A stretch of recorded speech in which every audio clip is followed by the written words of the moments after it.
Well, hey everybody, welcome to Dirt Guy Drive Time. It is the Friday edition, and totally stoked about it, by the way, because, not a bad week. Had some cool things happen I'm going to share with you. And I've got a great weekend lined up. Going to do a bunch of video stuff. Get to do my Track Smack show Saturday morning. That's going to be very exciting.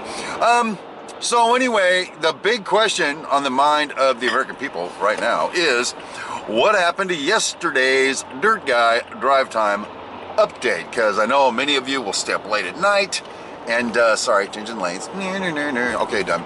Stay up late, get up early to watch the show. And there wasn't a show. What kind of a poo-poo head doesn't do his show? Well, here's the deal. Cindy Brown, the queen of everything, had like a convention kind of thing, a show to do in a town nearby my job site. And it was going to go till like 6 o'clock at night. And sitting in traffic all the way home, man, she'd be home later than I get home. It would have been bad. So we had this agreement. Why don't we just get a hotel up here and we'll just sort of hang out in the hotel. We'll have a date night like at a restaurant, and then the next day she can go to my job site and hang out with me. So that's what we did. Actually, she got to expense the hotel too. It was like a free night out. I love that crap so much. Can't write off the meal though, but we'll get to that in a minute. Yep, I left work and I went and I prepped a room for her, and she showed up. We had a couple of drinks, went and had some dinner. This is very exciting stuff. But had I said to everybody, implied that we both wouldn't be home for over 24 hours, we were just concerned that some thumbs-downing jackhole would figure out where I live, come by, and vandalize my terriers. And that is unacceptable. Although, Carly Bell, the biggest terrier, probably take your head off. I'm just kidding. She's small, but she's feisty. She bit my nose once, and it bled. And that was when she was playing. I'm just saying, people. So, Thursday night was proceeding awesomely for date night.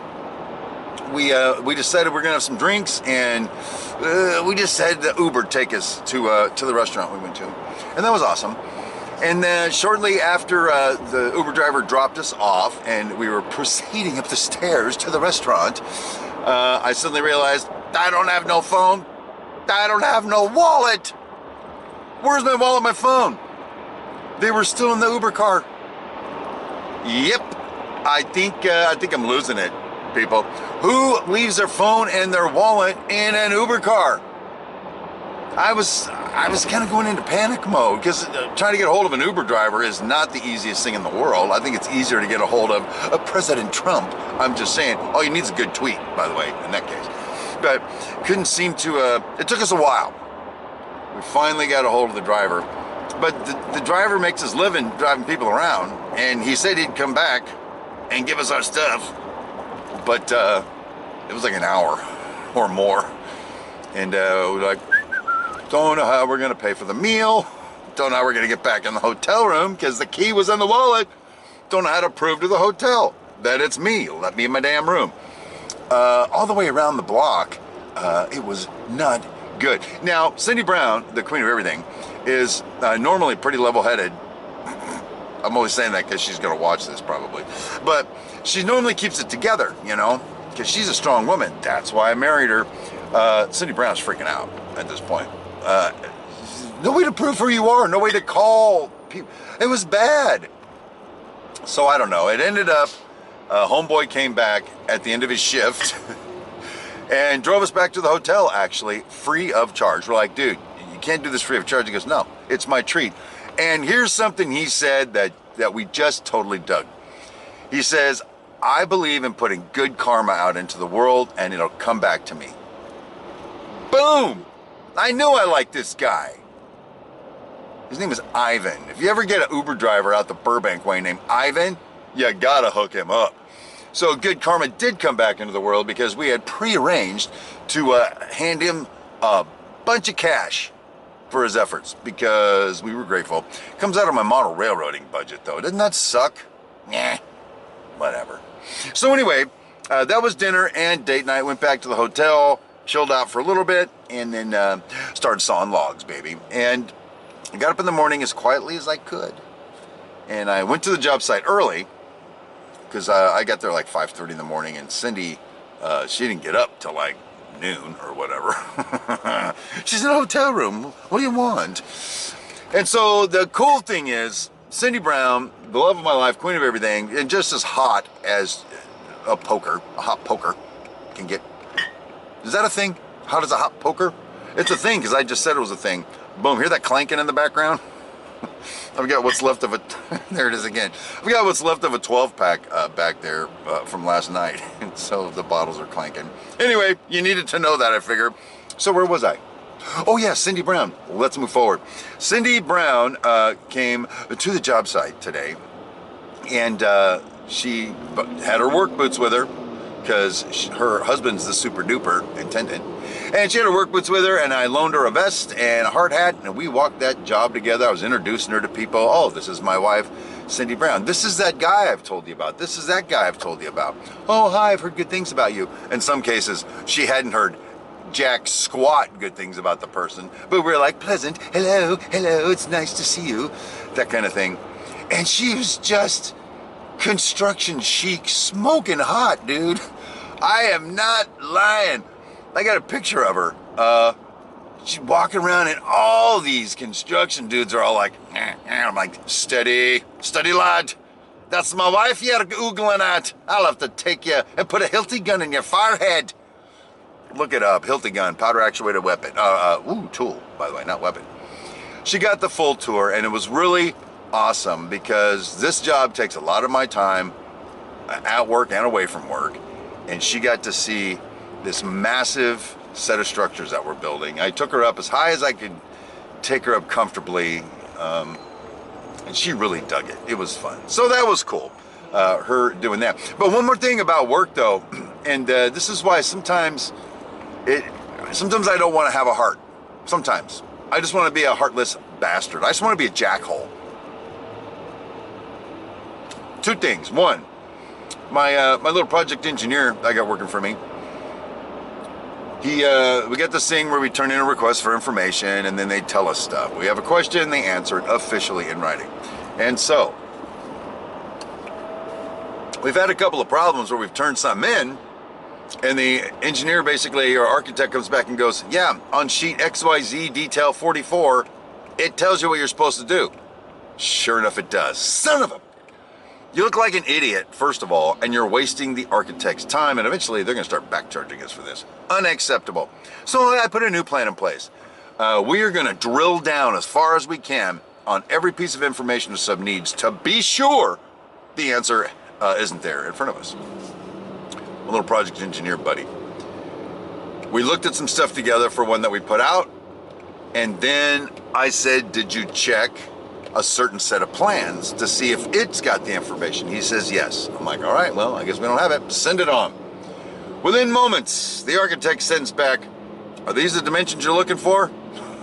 References a plan sheet. And, yep, we already had the information. And here's why I wish I didn't have a heart. Because I brought him into my office. I said, didn't I ask you if you checked that plan? He goes, yes, Steve. I said, then can you explain why it's on the plan and we just look like morons in front of the architect right now? I checked the old plans.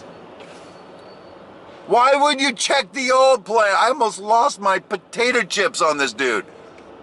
I'm like, dude, you gotta do I need to look at every single document that you're generating RFI with? Because if so, we don't need you. I'll just do the work, bro. But he's kind of fragile. And so the look on his face, he was destroyed. Because I think sometimes he really wants to impress me because I'm so, oh, get her done, boom, boom, boom. I keep telling him, quit trying to impress me. Just do your damn job. Whatever. But I could tell he was about an inch tall. And I was really reeling it in for him because I wanted to really let it fly. I was very specific and he still got it wrong. What the hell? So that was, I wish I didn't have a heart moment number one, all right? Moment number two, I was walking around the job and this sort of mild-mannered sprinkler fitter guy pulls me aside and tells me that he left his tools over there and somebody stole his tools. I'm like, well, I don't know what to do about it. There's no cameras or anything. I'm not going to replace them for you. And he said, no, they stole my tools. Then I went to Home Depot and I replaced my tools and I put them right over there and somebody stole them. Okay, first of all, if they stole them once, come on. You're going to leave it in a position to get stolen again? So I don't think he's firing on all thrusters, frankly. But he takes his phone out and beats me in the head with it. I just play it.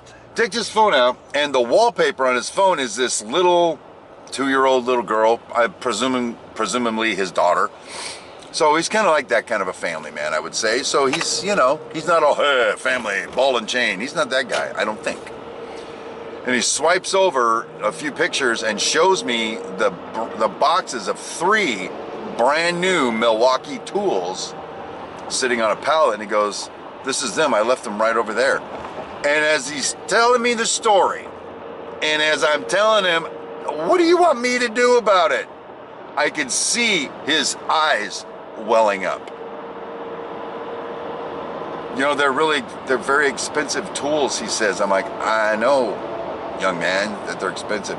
And he looks like he's starting to cry because Dr. Dumbass, sorry dude, this is the Heartless bastard talking. Dr. Dumbass, you let him get stolen twice in 2 days.